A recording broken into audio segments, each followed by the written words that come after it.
Last stand. The Earthborn who defied the void. The sky over Arcadia burned violet, not from sunset, but from plasma fire raining down from the upper atmosphere, waves of it pouring like judgment. The orbital shields had failed hours ago. Now the colony's spires, once proud emblems of human expansion, crumbled like paper towers under the wrath of the Velkarn. Captain Orion Rourke lay beneath a collapsed transit overpass, pinned by a support beam, and the shredded body of his second-in-command. Her helmet was cracked open, but her eyes were still wide, locked in the final expression of someone who realized too late that even retreat had been a lie. A soft, wet cough escaped Orion's throat. Blood. He knew the taste by now. In his ear, the emergency broadcast repeated on a dying loop. To all surviving units, fall back to exfil point Bravo. Priority 0. Evac in T-12 minutes.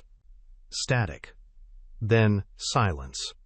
He looked up through a shattered pane of carbon glass, watching a Velkarn hunter drone glide overhead, silent and silver like a blade without a hilt. The Dominion always sent them in last, the cleanup crew. No heat signatures, no sound. Only the slow, precise harvest of the living. They were done bombing. Now they were collecting. Orion growled and shoved the body of Lieutenant Mara Hale aside. Sorry, kid, she was barely 25. He'd told her this wasn't the kind of war where you got to be a hero. No one listened.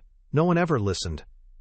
The beam above his leg shifted. Pain screamed up his side, white and hot.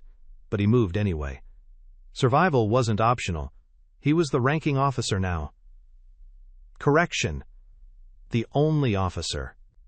Dragging himself free, Orion reached the wreckage of a fallen drone and ripped a shard of armor from its chassis. Makeshift blade. Half melted, still hot. Good enough. Arcadia's air was thick with smoke and ionized ash. The city once held 3 million people. Now it echoed only with the distant shrieks of fire and the low hum of Velkarn harvest engines. He passed a mural on a broken wall, children painted holding hands under two suns. A smear of blood crossed it now like a slash through hope. He didn't mourn, not yet. Instead, he limped toward the only thing that mattered now, the black box of his command post. If Earth Command wanted to know what happened here, what really happened, they'd need that data. Not their sanitized reports. Not Velkarn propaganda. Just the truth, carved in fire and loss. As he reached the remains of the bunker, he found it already opened, not destroyed. Opened. Clean, surgical cuts. Someone had taken the core. No, not someone. He turned slowly. A shadow flickered at the edge of his vision. A Velkarn scout. Slender, insectile, but upright. Biomechanical armor fused to its skin like chitin. It looked at him, head tilted, not in fear, but in curiosity. Orion gripped the hot shard tighter. "You want a specimen?" he rasped. "Come and get it." The creature lunged. He didn't think. He didn't hesitate. He just moved, faster than he had any right to in his condition, and drove the shard through its throat. It screamed in a frequency he felt more than heard, convulsed, and collapsed in a twitching mess of violet blood and torn ligaments. He stood over it, breathing fire and death. Then he looked to the sky. More would come. They always did. But he wouldn't be here. Not next time. He picked up a scavenged transponder from the scout's body, adjusted the frequency, and spoke into it. "This is Captain Orion Rourke, Earthborn Infantry. Arcadia has fallen. Repeat, fallen. No survivors except me. Package lost. I'm en route to fallback vector. And command?" He paused. "Next time you send me to hell, at least tell me why." The channel clicked dead. He started walking, the city crumbling behind him like a memory. The Earth didn't look like home anymore. From orbit, it resembled an old wound, clouded, scarred, ringed by decommissioned defense satellites, and the silent bones of a dozen failed terraforming projects. Most of the surface was buried in dust storms and decaying cityscapes. Only the black zones remained, high-security bastions where military commands still breathed, if only just. Orion's stolen scout pod tore through the upper atmosphere like a meteor on fire. The heat shield screamed. So did his leg. He'd stitched it up with combat foam, but the pain was starting to break through the drugs. He landed in a crater just outside the Tantalus line, Earth's last operational war zone command complex, buried beneath what used to be Patagonia. The hatch hissed open. 2 Earthborn enforcers greeted him with rifles pointed and helmets sealed. "Captain Orion Rourke," he muttered, tossing his bloody ID tag at their boots. "Or what's left of him." They scanned it, paused, looked at each other. Then one of them finally spoke. "Command wants you below, now." The descent into Tantalus felt like walking into a tomb. Cold lights, bare steel. The walls bore no emblems, no colors, just the raw, stripped-down infrastructure of survival. There were no civilians here, no politicians, just soldiers too old to quit, and machines too expensive to abandon. He entered the core chamber and stood at attention, even if he had to fake half of it. General Varga met his eyes. The man was a relic, one arm replaced with a mechanical frame, voice low and dry like crushed stone. "You should be dead." "I've been trying," Orion replied. "They keep failing." The general didn't smile. "We monitored Arcadia until the last blackout. We didn't expect you to survive." "No one did." "Then maybe you're the right one for this next part." Orion stepped forward. "What part?" A screen lit up behind the general. Velkarn glyphs, a fleet schematic, a target marked in red. "This is the Velkarn Dreadnought. Silencer of kin. Mobile command vessel. Last known to operate in the Persei corridor." Orion narrowed his eyes. "You want me to board that?" "You're going to do more than that," Varga said. "We have intelligence that the Velkarn aren't just winning this war. They're rewriting it. Something on board that ship changes the equation. We don't know what, but we know this. If they deploy it, Earth's done." Orion exhaled slowly. "And you want me to find it?" "Alone? We'll insert you via ghost relay. No backup, no retrieval. The ship will be deep behind the frontier wall in 6 days. That's your window." He looked down at his bandaged hand, then back at the screen. "I lost everyone at Arcadia," he said. "Give me the payload." Varga nodded. A data module slid onto the table. "You'll go in as Velkarn salvage. We've modded a dropship to read as one of theirs. Long enough to get you on board." "What's the target?" The general's voice lowered. "Something cryo-sealed. Organic. Classified as high-priority intelligence." Orion's brow furrowed. "Wait, it's alive?" Varga didn't answer. Instead, he turned to leave. "You launch in 4 hours." Orion stood there, silent. Then he picked up the data module and walked toward the locker bay. In the prep chamber, he stared at his reflection. His face looked older, sharper, scarred from the crash, eyes sunken but burning. Not the face of a savior. Just a man who'd lost too much to stop now. He slid into the black infiltration armor. No markings. No name. Before sealing the helmet, he whispered the names of his dead squad. One by one. Inside the launch pod, as the bay doors opened to the stars, Orion's voice echoed one final message to Earth Command. "Captain Rourke, inbound to Silencer of kin." Objective confirmed.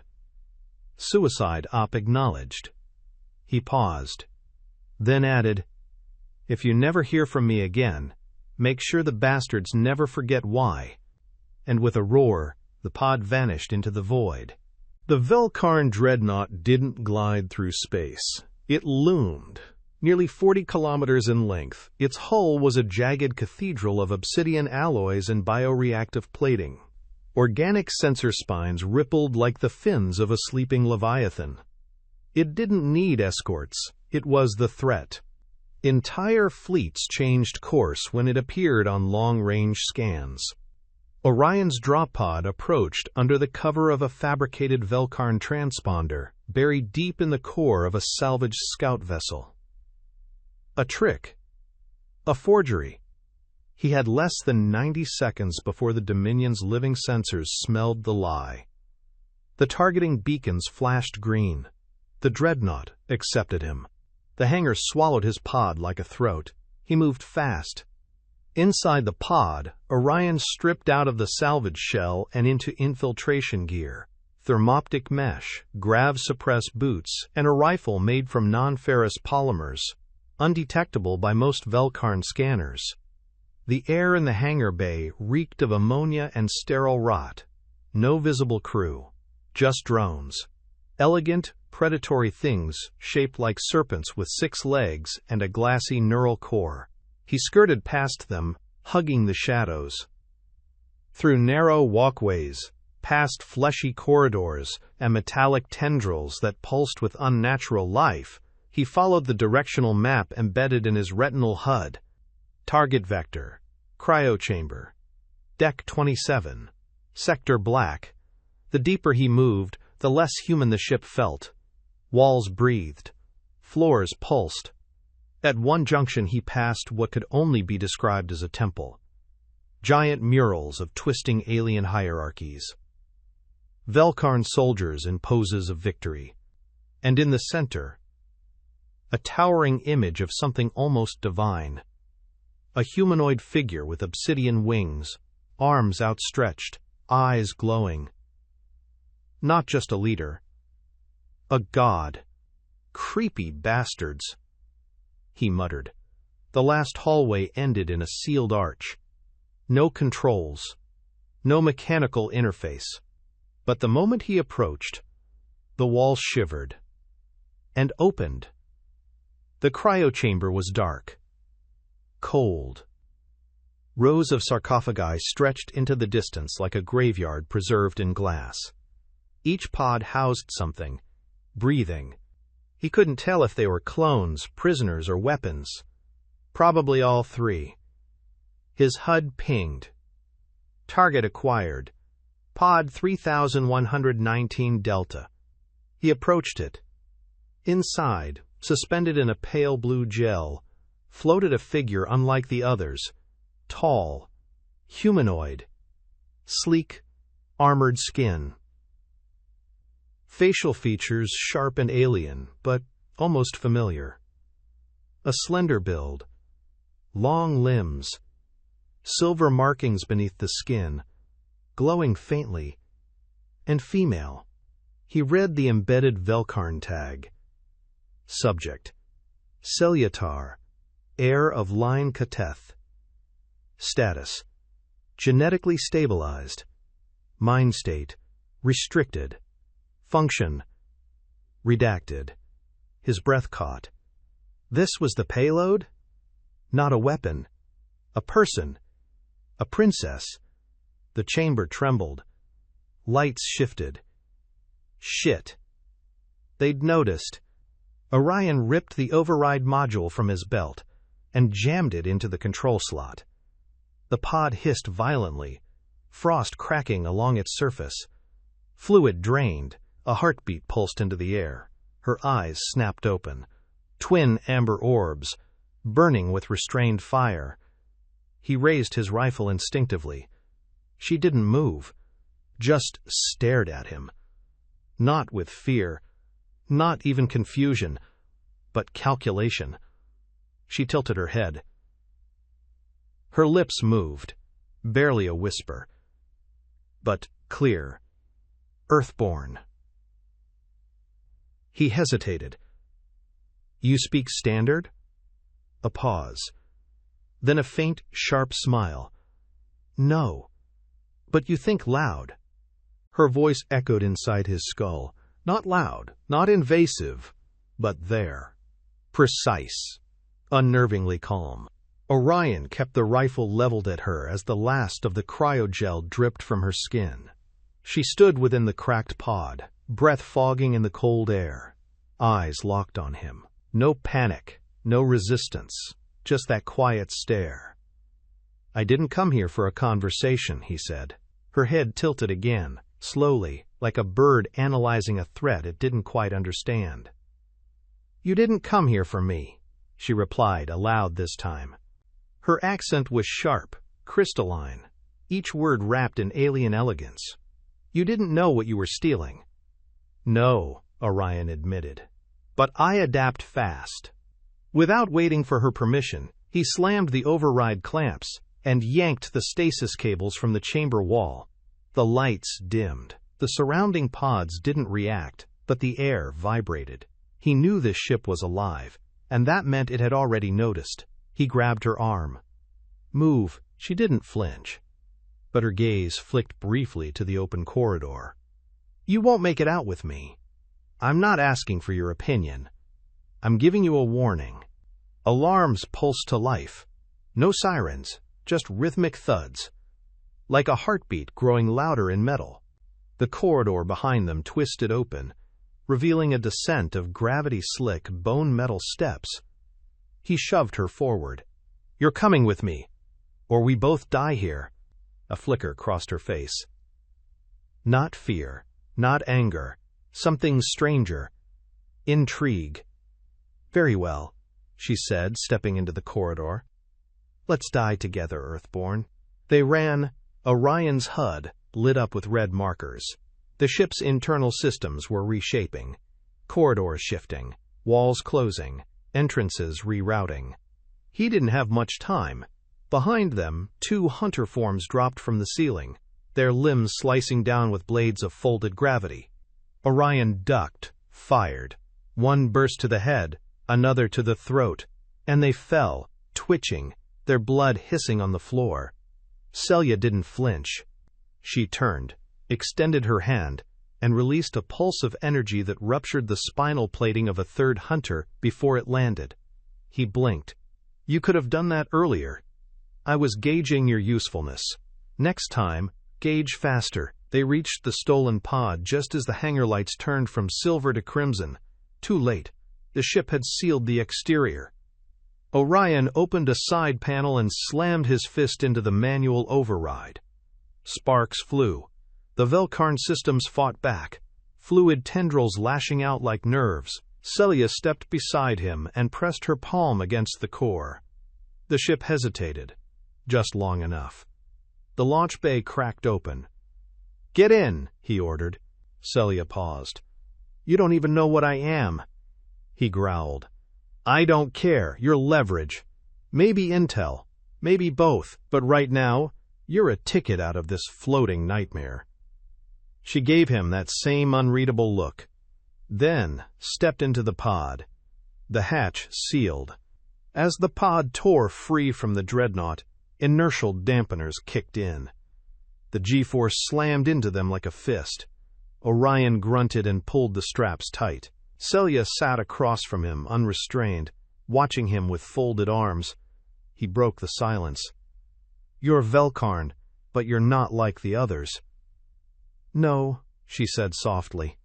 "I was made to be different, genetically superior, designed to rule, not obey." He looked at her. "You were their princess." Her mouth tightened. "I was their experiment." A pause. Then she added, "And now I'm yours." He escape pod drifted through null space like a lost ember. Silent. Untraceable. No thrusters, no beacon, just momentum. Orion had programmed a cold drift path through a dead relay zone. No signals, no traffic, no light. A graveyard corridor between sectors where old satellites went to die.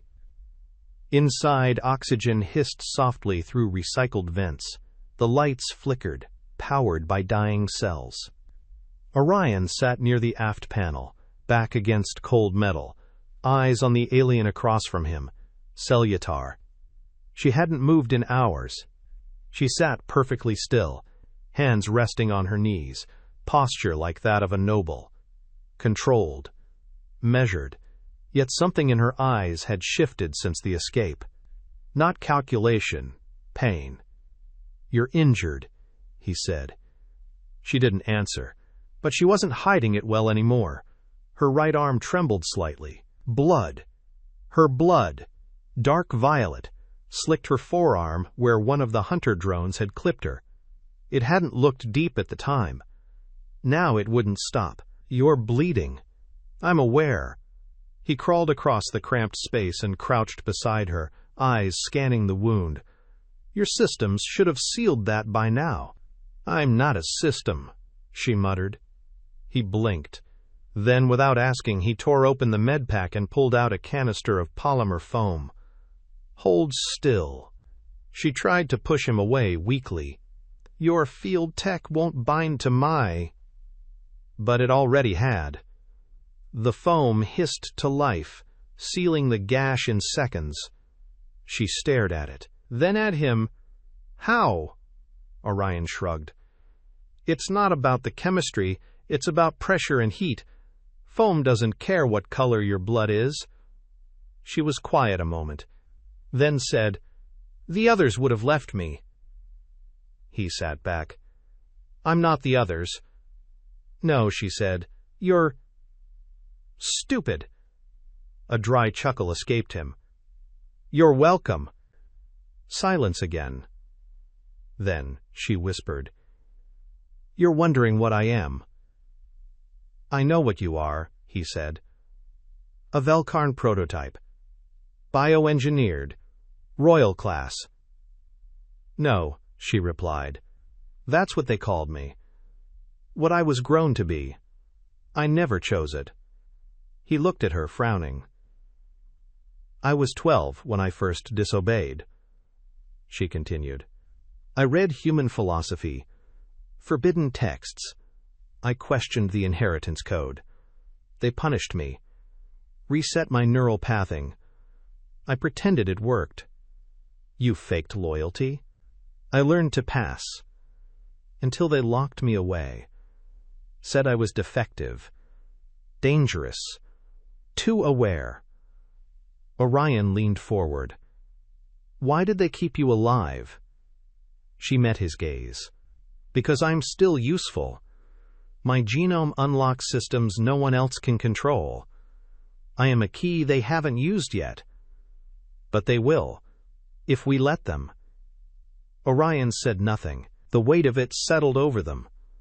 Suddenly, the pod lurched. Collision alarm. Debris field. Orion pulled himself to the console and activated the external view. A broken satellite field. Ancient, Earth-built, drifting in silence. He guided the pod into a soft spin, sliding between wreckage, then anchored on the dark side of a disabled weather station. Power reserves, 9%. Enough for air, not for travel. "We'll wait here," he said, "until someone picks us up." Celia nodded weakly. Her eyes fluttered. Then her body slumped sideways. He was beside her in seconds. She was burning up. Her blood had become too thin, her cells rejecting human oxygen levels. The wound was sealed, but the damage was deeper. Internal. Genetic. He reached for the medkit again. She grabbed his wrist. "No more. This isn't your fight." "Too late," he said. "You don't understand," she whispered. "I'm not supposed to need help. I'm supposed to be perfect." He held her gaze. "You're not perfect." She blinked. "You're bleeding," he said softly. "That means you're real." The station was dead. No power, no heat, no motion. Just a frozen relic orbiting nothing. Its solar sails had collapsed decades ago. Its hull was scarred by micrometeors and time. No one came here. No one even remembered its name. which made it the perfect hiding place. Orion had secured their pod to the external scaffold and dragged Celia inside the decompression bay. The artificial gravity was weak, barely holding their feet to the floor. Most of the station's life support was offline, but the walls were still intact, and the silence total. He sat beside her, back against a cracked console, rifle across his lap. She slept. Not in cryo, not in stasis, just asleep, like a person. Her chest rose and fell with shallow breath. Her skin, pale and silver-veined, shimmered under emergency light. The wound on her arm had faded, but she looked thinner now. Lighter, as if something inside her was unraveling. Orion didn't know what to do with that. He checked the beacon logs again. Still nothing. Command wasn't looking. Or maybe they were, and decided he was already dead. It wouldn't surprise him. Hours passed. He dozed, barely. Then awoke to a soft sound. Movement. He raised his rifle on instinct, only to find her awake, watching him. "You talk in your sleep," she said quietly. "Old habit," he muttered. She didn't smile, but she didn't look away either. "You said a name." He frowned. "What name?" "Mara." He looked down, then exhaled. "She was my lieutenant. Arcadia. She died on top of me." Silence. Then, "I'm sorry." Orion looked at her, unsure if she meant it, and surprised to realize that he believed her. "You're not like them," he said softly. "I wasn't made to be," she replied. "No, but you were made." She nodded. "Then how do you know who you really are?" Her answer was soft. "Because I chose to run." He stood, stretched, walked to the viewport. The stars beyond were faint, distant, indifferent, but one thing caught his eye. A flicker.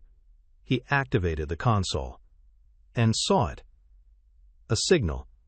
Faint, distorted, buried under layers of junk code. But it was there. Human. Encrypted with Earth command headers.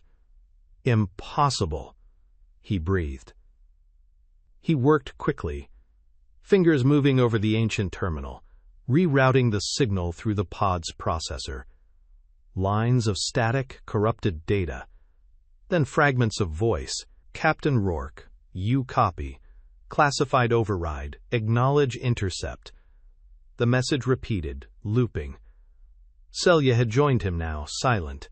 "That's a trap," she said. "Maybe," he replied. "Or maybe someone still thinks I matter."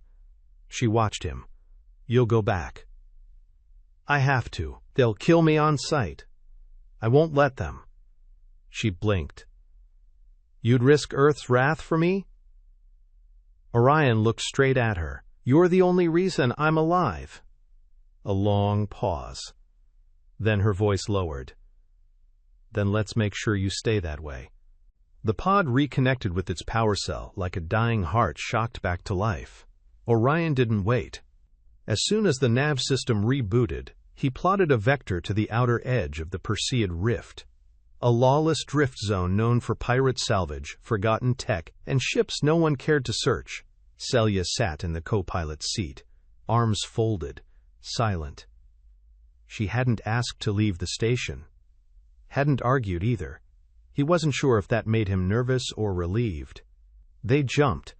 The stars smeared into lines, then vanished into tunnel light.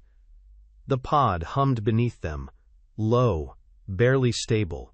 Everything here felt like it could collapse at any moment. But maybe that was just the mission, or her. Orion didn't look at her. He needed to focus, so he stared at the screen, pretended her presence wasn't electric, pretended she wasn't watching him. "You don't trust me," she said at last. He exhaled. "No, because I'm Velkarn." "No," he said, "because I've trusted before, and it got people killed." She was quiet for a moment, then, "And yet, here I sit, unshackled." He turned, met her eyes. "Would shackles change anything?" A pause. "No," she said. "Exactly." He leaned back in his chair. "I'm not stupid, Celia. I know you could kill me." Her voice was soft. "I already tried." He didn't flinch. "I noticed." She studied him. "You're not like the others." "You said that before." "I meant it." They reached the rift an hour later. A graveyard of lost ships floated in broken orbit around a brown dwarf star, its light dim and angry, casting copper shadows through the debris field. Perfect cover. Orion angled the pod toward the wreck of a mining rig called the Chain of Urea, half dead, reactor cold, but stable enough to hide in. They docked in silence. Inside the husk of the station, the air was metallic and stale. Long corridors flickered with emergency light. Gravity barely functioned. Orion activated his wrist scanner. "No life signs, no motion. We'll rest here." Celia nodded once and stepped past him into the dark. He followed. They found a control hub near the center. Once a nerve center for drilling operations, now just dust and silence. Orion set up a perimeter beacon. Celia lowered herself to the floor. She looked tired. He didn't blame her. Then she asked something unexpected. "Do you know what the Velkarn fear most?" He paused. "Losing power?" "No," she said. "Choice." She opened her hand. In her palm was a slender ring. Metallic. Ancient. Not Velkarn tech. Human. "I stole this when I was 12. From a Terran envoy." "Why?" "To feel something that wasn't programmed." Orion sat beside her. "Did it work?" "I don't know," she whispered. "But they never let me forget it." Silence stretched. Then he said, "You're not what they made you." She looked at him. "And you're not what they told me to kill." They sat in the dark. Two weapons. Two strangers. And something between them. Neither of them knew how to name. The station creaked like an old ship in a storm. Every movement echoed, a groan through rusted bulkheads and hollow decks. Somewhere deep below, the pressure regulators hissed in uneven rhythm. The air was thin, cold, full of memories that didn't belong to them. Orion found the relay core near the communications bay. It was ancient, pre-Dominion tech, designed for deep space mining ops. Dust coated the terminals. Half the screen was cracked, but the signal core still pulsed with a flicker of life. He crouched beside it and pried open the casing. Dozens of microfilaments spilled out like silver vines. Celia watched from the doorway. "You trust that machine more than you trust me," she said. "It hasn't tried to kill me yet," he muttered. She raised an eyebrow. "Yet." He worked in silence, fingers moving fast. Cross-wired the uplink, bypassed a burnt-out stabilizer, reconfigured the transmitter to scan for command-grade protocols on buried bands. A soft tone chirped. Then, static. No message. No data stream. Just a pulsing rhythm. 3 seconds on. 3 off. 3 on. 3 off. Celia stepped closer. "That's not command." "I know," he said. He turned the signal through a different filter, scanned the waveform. Not random. Deliberate. He pushed audio through the pod's translator module. A broken voice emerged. Warped, filtered, but unmistakably human. "Rourke alive. Package. Extraction pending. Hold position. Hold." Then it looped. He looked at Celia. "Someone knows we're here. Someone wants you to know they know." "You think it's bait?" "I think it's worse," she said. "It's personal." He frowned. "You recognize it." She hesitated, then said, "It's my brother's voice." The name settled like a weight in the air. Admiral Karzel. She had spoken of him only once. A pure-born Velkarn. Loyal. Brilliant. Unquestioning.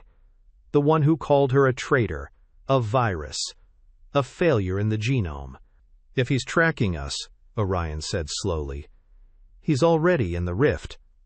He wouldn't come with ships, she said. He'd come alone. Why? To make a point. A vibration rattled through the station. Very faint. Not seismic. Not mechanical. A presence. Orion rose. That's not just a signal. No, Celia whispered. That's a hunter path. A what? She turned to him, eyes wide for the first time since they met. They're not ships. They're alive. A distant hum began. Low, growing, resonant, like a heartbeat behind metal. Orion grabbed his gear. We need to move. Celia didn't argue. They ran.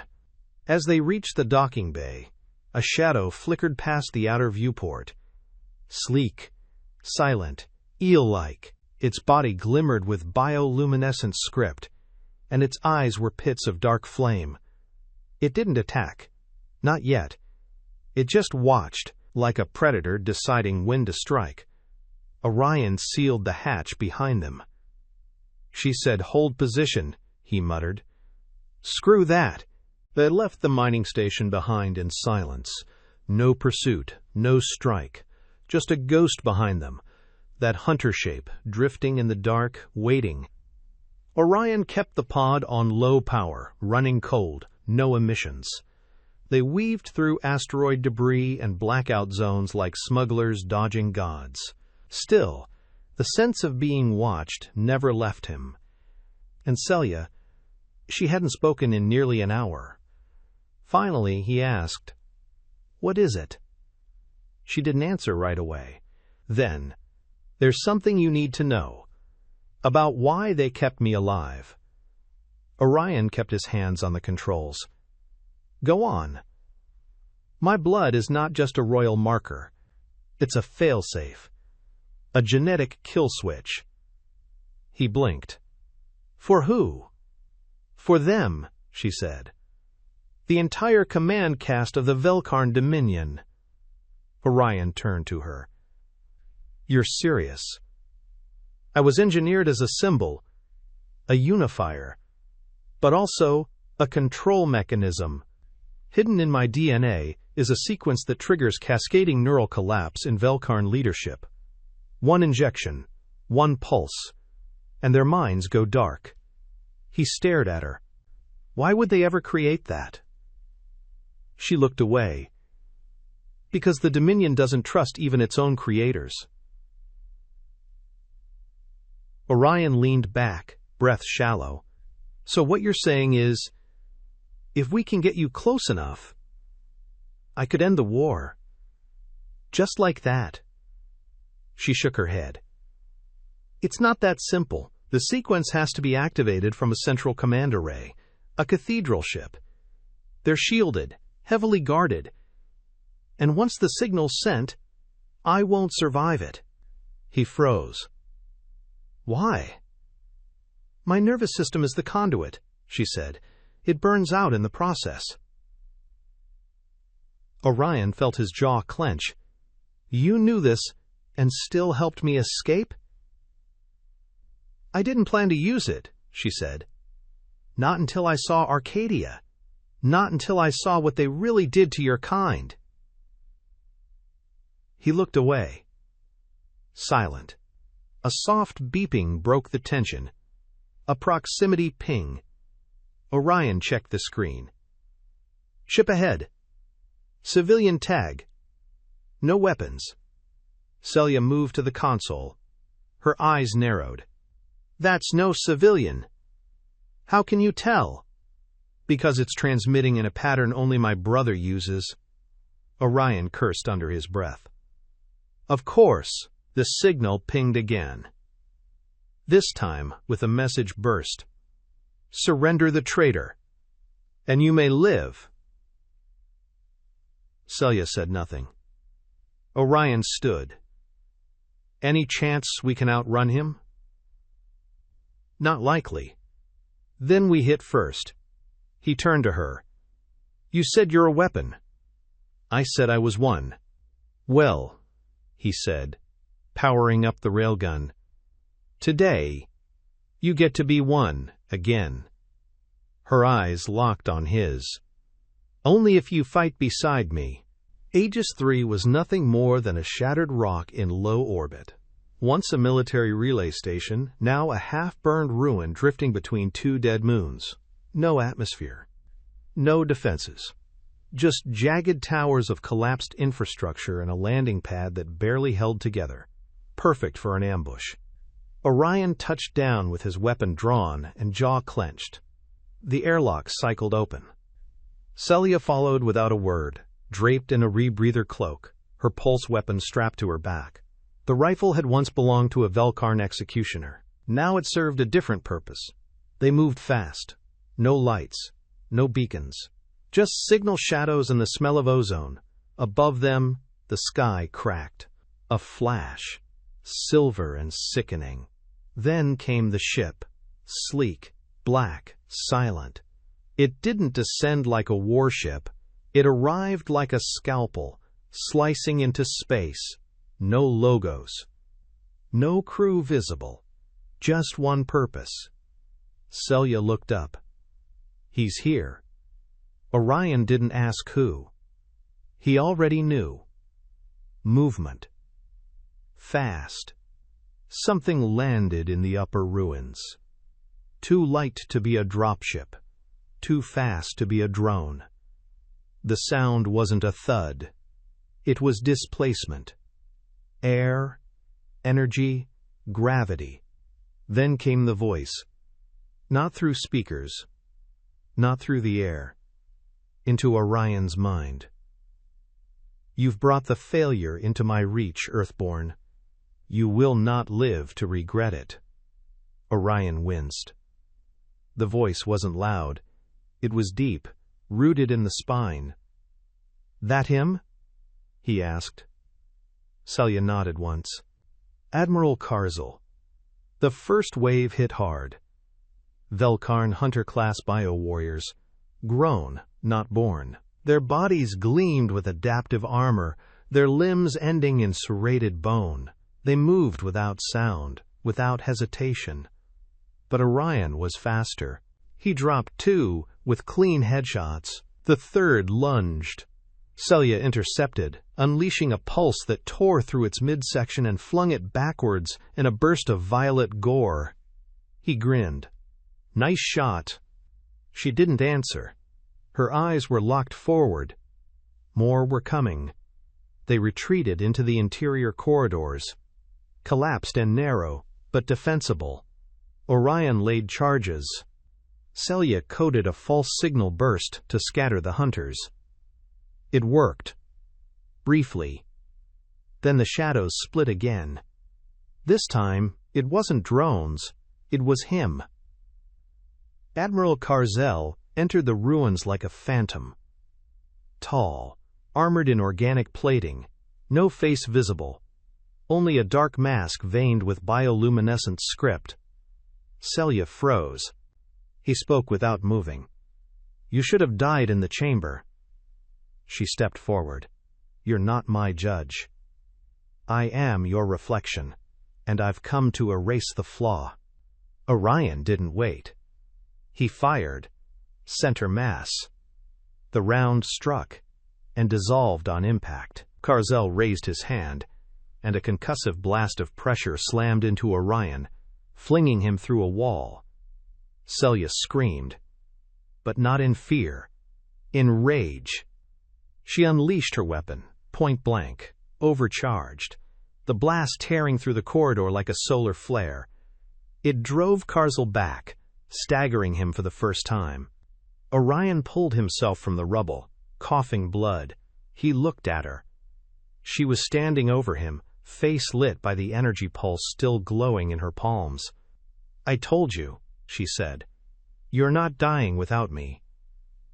He smiled, bloody. "And here I thought I was the hero." The ruins burned behind them. Celia half-carried Orion through the lower catwalks of the fallen station, his weight dragging against her side. His armor was cracked, one arm useless, blood soaking the straps at his ribs. He hadn't spoken since the blast, but he was alive. That was enough. For now. Their escape pod had auto-landed beyond the impact zone. Hidden, waiting. Celia got him inside, sealed the hatch, and activated the medfoam injectors. He hissed in pain, then slumped against the wall, eyes half open. "Still breathing," he muttered. "You always bleed this much?" "Only when I care." She blinked at that. Something in her face shifted. Not a smile, but a soft flicker. Then it vanished. They took off silently, leaving Karzel behind. Not dead, not destroyed, just delayed. And they both knew he'd come again. He wouldn't stop. Because to him, this wasn't just pursuit. It was purification. Hours passed. Inside the pod, only the soft hum of recycled air and the slow drip of field antibiotics remained. Then the proximity alert chimed. A human vessel. Small. Unarmed. One of Earth Command's long-range recon craft. Code ID, TARNHELM-17. Orion checked the feed. "They found us." Celia stood motionless. "And now what?" "They won't shoot." "No," she said, "but they'll scan." He nodded. "And when they realize what you are, they'll kill me before I can speak." Orion didn't answer. He didn't need to. She sat down across from him. "You should hand me over," she said. "Let them study me, tear my mind apart, use me as they intended." No. It would save lives. "So would surrender," he growled. "But we're not built for that." Silence. Then, more softly, "You're risking Earth's wrath." "I've survived worse." She looked away. "Why?" He took a breath, then said, "Because we don't win this war by becoming like them." The ship hailed them. "Unidentified vessel, this is TARNHELM-17. "Respond," Orion answered. "Captain Orion Rourke. Mission asset secure. I request parley." A pause. "Parley denied. Transmit cargo." He looked at Celia. She nodded slowly. "Do it." He tapped the controls. The pod's signature shifted. Cargo bay opened. Scans would show her in full. Her genome. Her markers. Everything. Surrender by signal. But no words were spoken. Only silence. The reply came 90 seconds later. Cargo verified. Awaiting override command.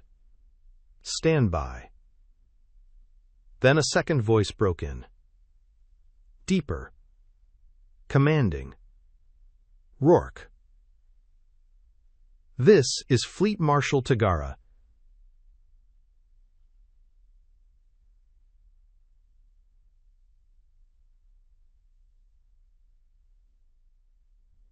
You are to report to Sentinel Arc 5 for debrief.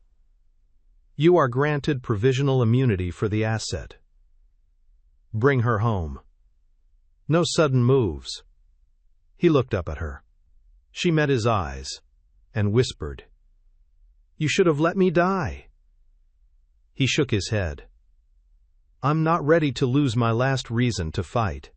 The Sentinel ARK-5 drifted in the shadow of a dead world.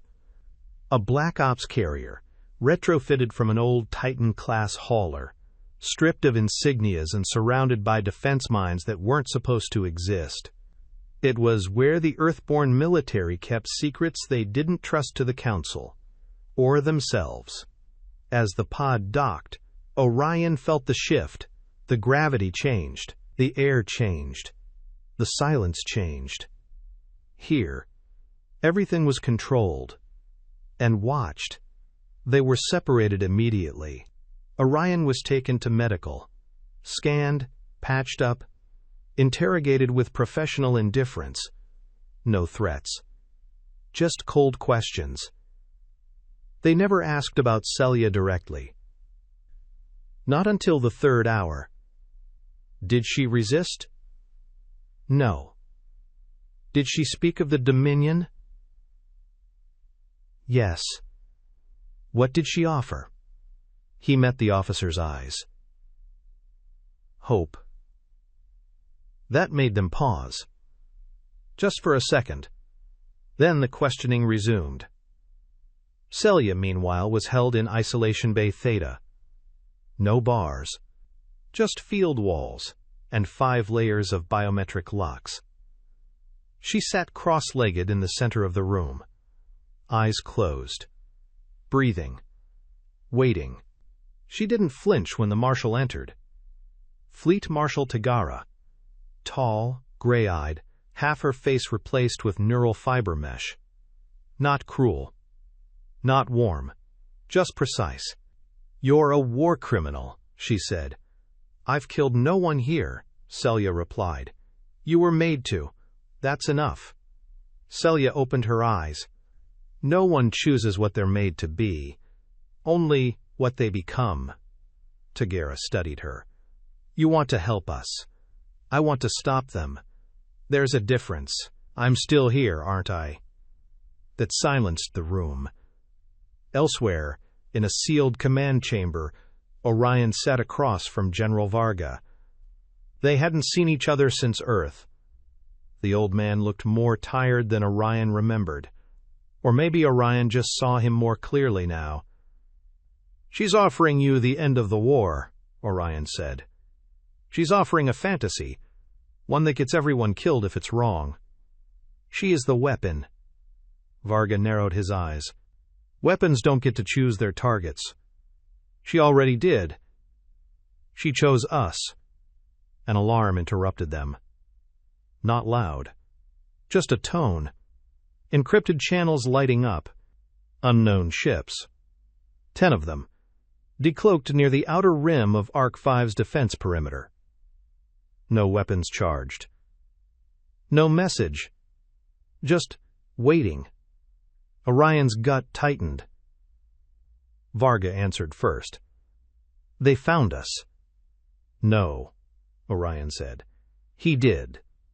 Fleet Marshal Tagara watched the sensor feed and cursed under her breath. "Admiral Carzel." Celia nodded in her cell. "He won't fire. Not yet." "Then what does he want?" Celia stood. "To finish what he started." Outside, the ships hovered like wolves around a bleeding animal. Inside, tension rippled across every deck of the Ark.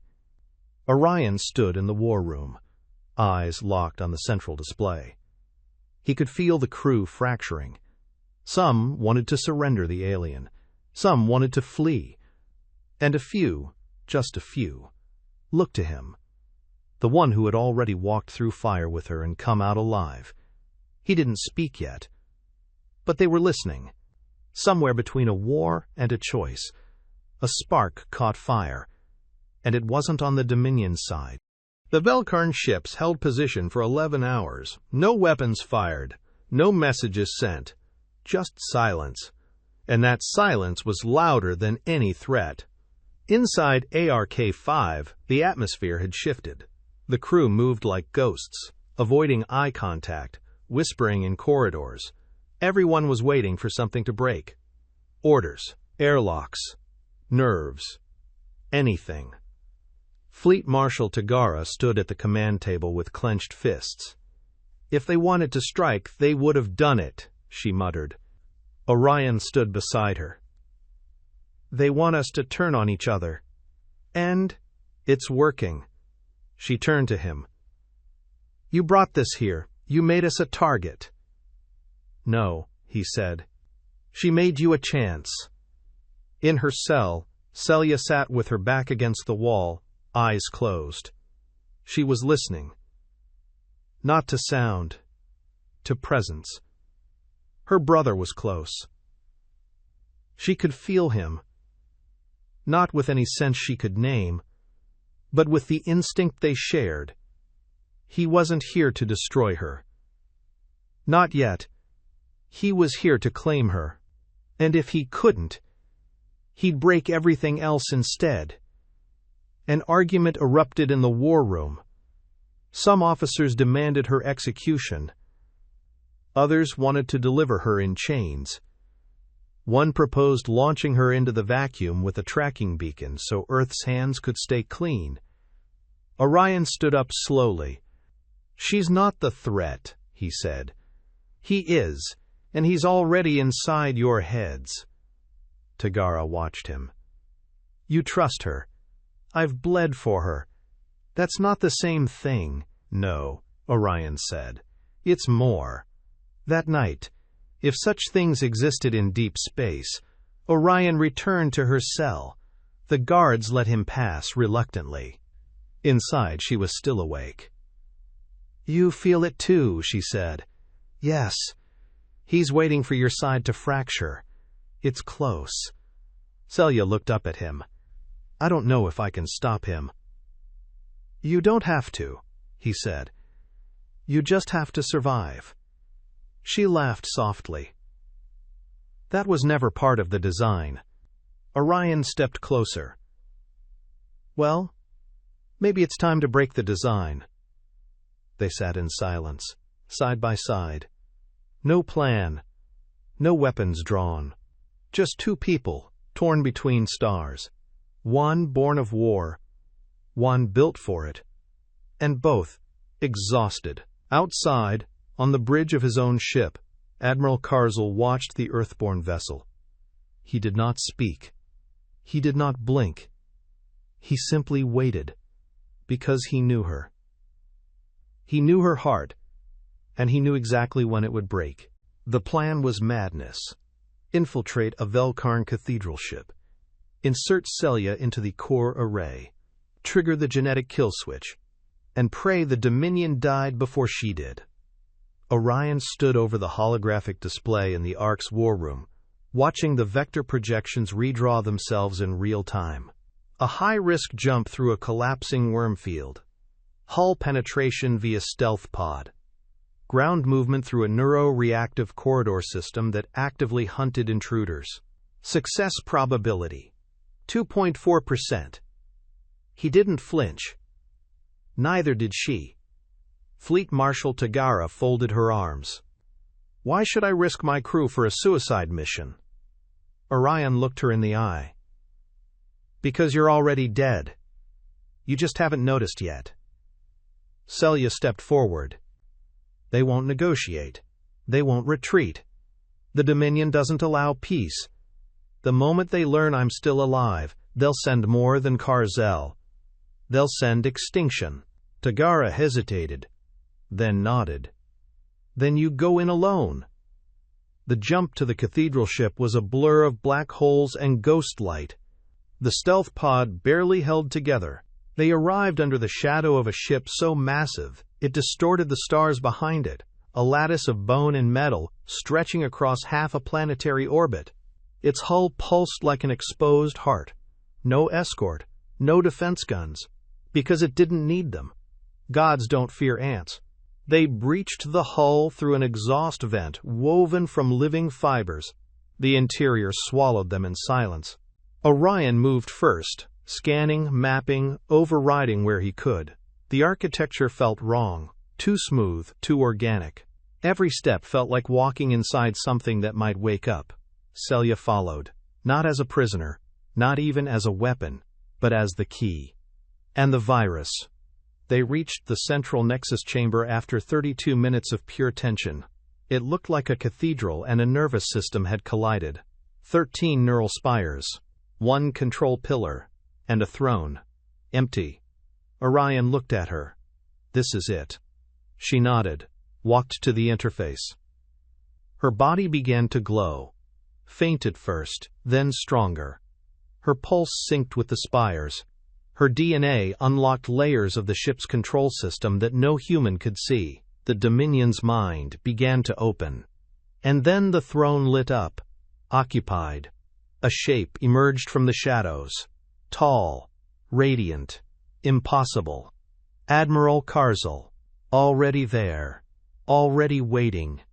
"I wondered," he said, voice echoing through the ship's bones. If you'd come here to die, or to ascend. Celia didn't move. You knew I'd come.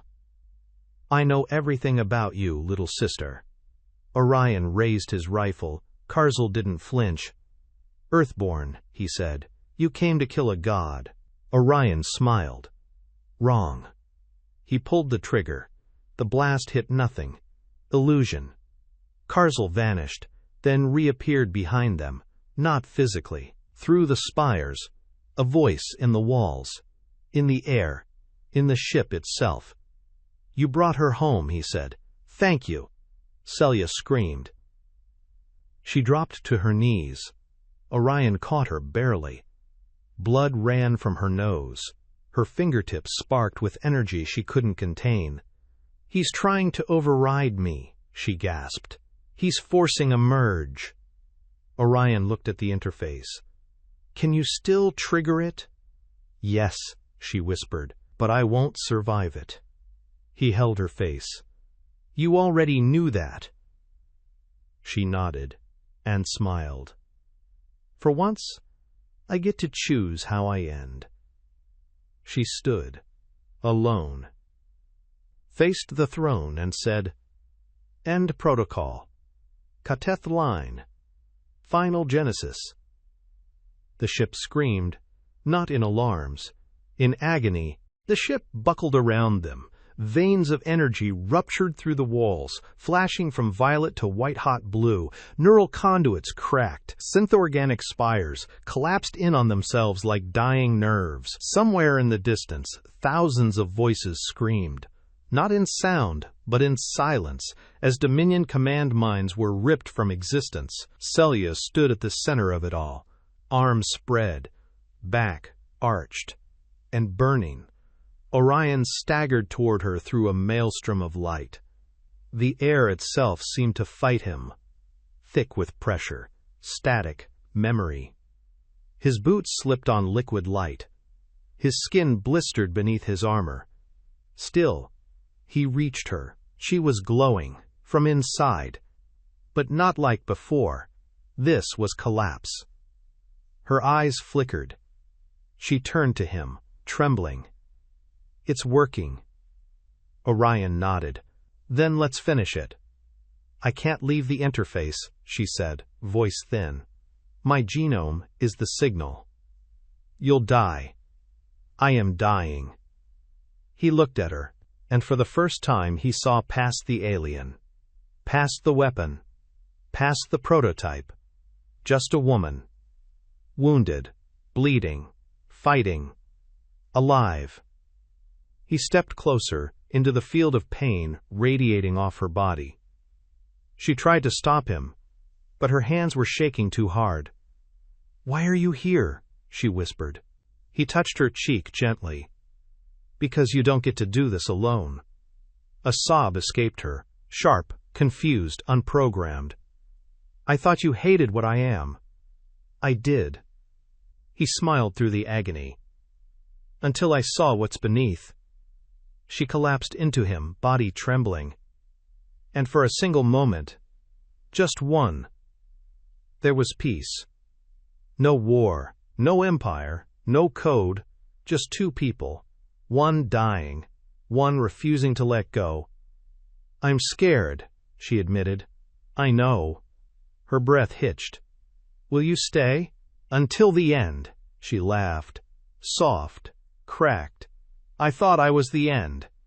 No, he said. You're the start of something better. The ship's heart pulsed once more, then began to die. The kill switch had spread across the Dominion's genetic backbone. Not a weapon of mass destruction, but of disconnection. Command minds fell dark. Fleet AIs severed from their pilots. Orders lost. Hierarchies dissolved. And the war began to end. Not with explosions, but with absence. Celia's voice faded, her body limp now. Orion held her, his chest shaking, not from injury, but from everything she'd given, and everything he couldn't give back. She whispered something, barely audible. He leaned in, What? Her lips brushed his ear. Don't forget me. And then she went, still. Silence swallowed the stars. No comms, no commands. No response from any Velkarn vessel within 5 light years. The kill switch worked. And it worked too well. From the broken cathedral ship, Orion watched as fleet after fleet began to drift, directionless, dark. Ships once alive now moved like corpses in orbit. No formation, no logic. Their engines dimmed. Their lights flickered. Inside their cores, the command minds, grown, fused, interconnected, simply stopped. A civilization engineered for control had just lost its control center. And now, the machine couldn't remember how to breathe. Orion stood alone in the collapsing interface chamber. Celia's body lay at his feet. Still warm, still beautiful, still silent. He wanted to scream, but his voice was gone. Burned out by the things he'd seen, by the woman he'd held. By the moment he couldn't stop, a shockwave rocked the ship, systems failing. The structure was unraveling. Every fiber of it once dependent on Celia's presence. Without her, the ship didn't just lose power, it lost purpose. Orion tapped his wrist module, linked into the emergency beacon. He didn't know if anyone would hear it. He didn't care. He activated the stasis shroud from his field kit, a last resort medical cocoon. It was meant for soldiers too injured to evac, designed to preserve life for retrieval. He wrapped it around her carefully, like armor, like penance. "Come on," he whispered. "Don't let this be it." The shroud sealed with a hiss. Her vitals were faint. No heartbeat. But the neural trace. Still present, flickering. A spark. A chance. The walls cracked open behind him. Light flooded in. Extraction drones, Earthborn, hovered at the breach, scanning, locking, signaling him to come. He didn't move, not yet. He crouched beside her and touched the side of the shroud, forehead resting against its shell. Just hold on. As he was lifted out by the drones, the cathedral ship finally collapsed in on itself, folding like a dying flower, its neural spires breaking, falling, scattering into frozen stardust. And in its place, nothing. No signal, no message. Just silence. A silence louder than any weapon Earth had ever built. He looked down at her as the shuttle pulled away. The lights of burning Dominion ships reflected in his eyes. And in that silence, one thought stayed with him. Not victory, not survival, but a promise. "I'll bring you back." They called it peace. They broadcasted it across the systems. Velkarn forces disengaged. Command structure terminated. Victory confirmed. But Orion didn't feel victorious. He felt hollow. The Earthborn fleet moved like ghosts through the wreckage, scavenging, recovering, documenting what no one believed possible. Orion gave no speeches. He didn't attend the strategy summits or stand in front of the cameras. He stayed in the med bay, at her side. Celia's stasis capsule was secured deep within Arc 5's black tier vaults, encased in medical-grade shielding, neural trace stabilizers, and 6 layers of cryo-insulation. But nothing had changed. She didn't wake up, didn't move, just drifted somewhere between silence and memory. The doctors spoke in cautious tones. Residual neural data, fragmented activity, technically alive, clinically unclear.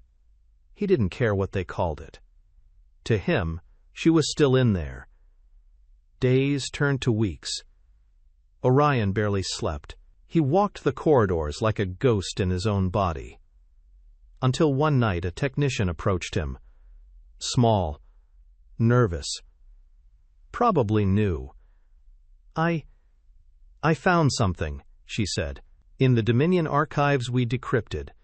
It's about her. He followed her to the lab.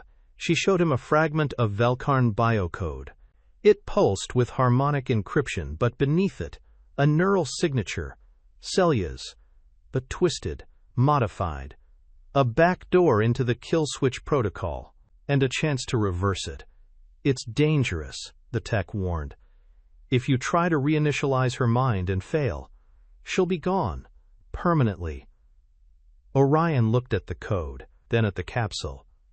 I'm not letting her die in a box. He submitted the request to command. Tagara denied it, twice. Protocol 9 exists to preserve life, she said, not to risk it on ghosts. Orion responded with 5 words, then court-martial me later, and walked out. That night, he stood in the reactivation bay, alone. The only sound was the soft pulse of cryotech and his own heartbeat. He entered the sequence manually, line by line. No automation, no shortcuts, and at the final prompt he hesitated. Not from fear, but from something worse. Hope. He pressed the final key. The capsule hissed. Lights flickered, and the silence broke with a single glitching pulse on the monitor. Neural trace, active. The galaxy was quiet, not peaceful, just quiet.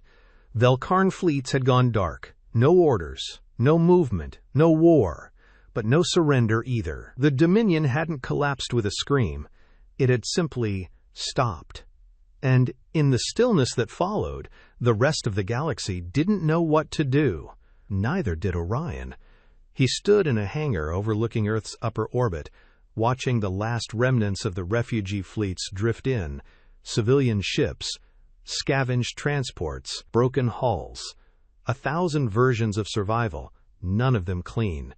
Earth Command called it reconstruction. The press called it a miracle. He called it the aftermath. Celia remained unchanged. The neural trace had returned, yes, faint pulses of recognition flickering in her scans, but she hadn't opened her eyes. She hadn't moved. She hadn't come back. Still, every day he sat with her, read to her, spoke aloud, just in case, even told her a joke once. She didn't laugh, but he imagined she would have. One evening he walked the ruins of an old Velkarn relay temple. It had once broadcast their doctrine to enslaved worlds. Now it was just bones and ash, floating in decaying orbit around a dead moon. He walked its halls alone, not as a soldier, not as a spy, just a man looking for answers that no one was left to give. In the heart of the ruin, he found a broken mural, Velkarn script etched into black stone, a depiction of Celia, or someone like her, crowned, unfeeling, holy. He stared at it for a long time, then raised his pistol and fired. The mural cracked. Not for justice, not for vengeance, just to hear something break.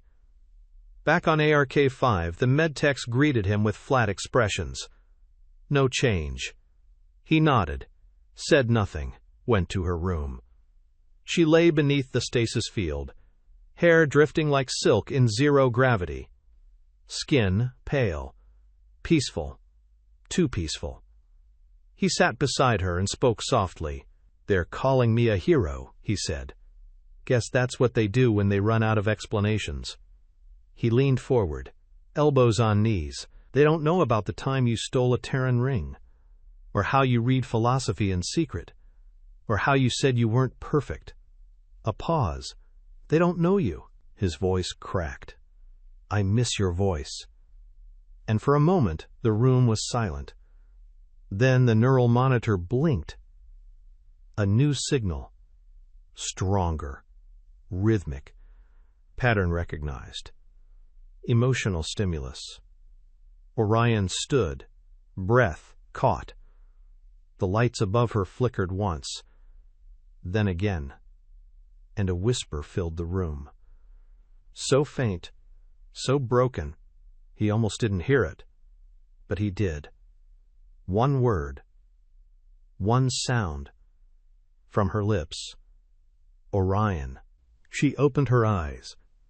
Slow, quiet, like someone who wasn't sure if the world deserved to be seen again. Orion sat frozen beside her, afraid to speak, afraid to breathe. Then she blinked and whispered, "You're still here." He let out a breath he didn't know he'd been holding. "Yeah," he said. "Told you I would be." Her recovery was slow. Her body needed reconstruction. Her neural system, stabilization. But her mind, that was the mystery. She remembered things. Names. Smells. Orion's voice. But not everything. There were gaps where fire had burned too deep. Sometimes she would pause mid-sentence, eyes distant. Sometimes her hands would shake. Sometimes she would say something in Valkarn and not realize it. But she was there. Real. Present. Alive. They walked together for the first time 12 days after she woke. The halls of Arc 5 were quieter now. Most of the fleet had moved on. Only the core team remained, monitoring the post-war perimeter. She wore a simple Earthborn uniform.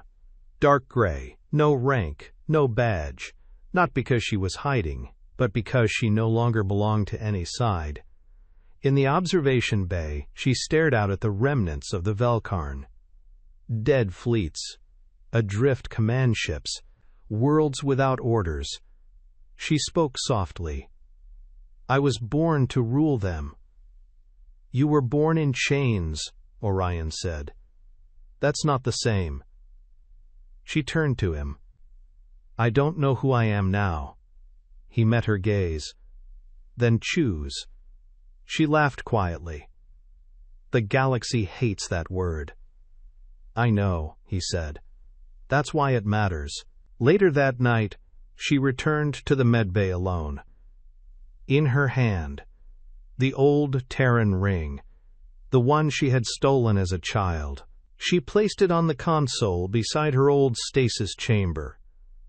A gesture. A symbol.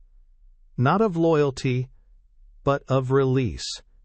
She whispered to the dark, "I am not your heir. I am not your weapon. I am not your goddamn codebase."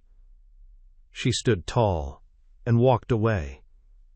Behind her, the lights in the medbay dimmed, and for the first time, the Dominion script on her body began to fade, line by line, into silence. They never rebuilt the Dominion. No provisional government, no war trials, no negotiated peace. There was nothing left to rebuild. Its fleets drifted.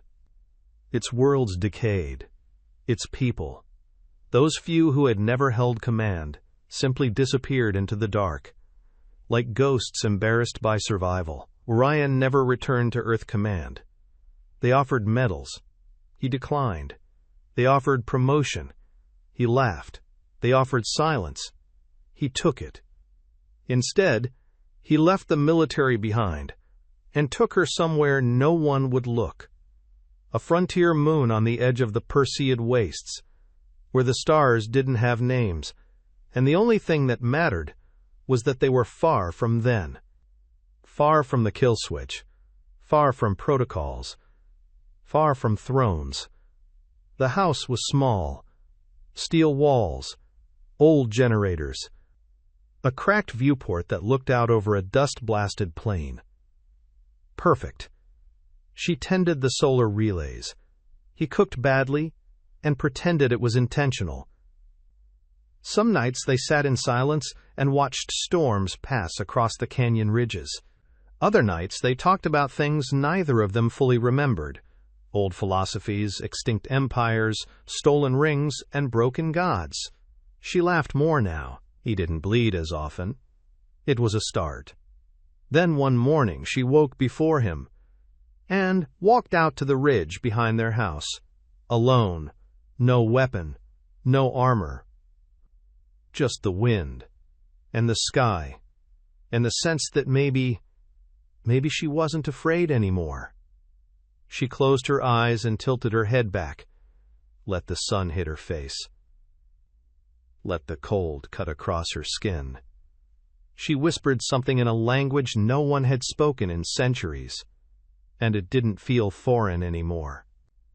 Orion stepped outside minutes later, yawning, saw her, paused, then said, "You okay?" She turned, smiled, and nodded. "I chose this," she said. He walked to her side. "So did I." Together, they looked out over the horizon. No war. No orders. Just a future neither of them could predict. And that was enough. Thanks for listening. If you enjoyed this story, please like the video and subscribe.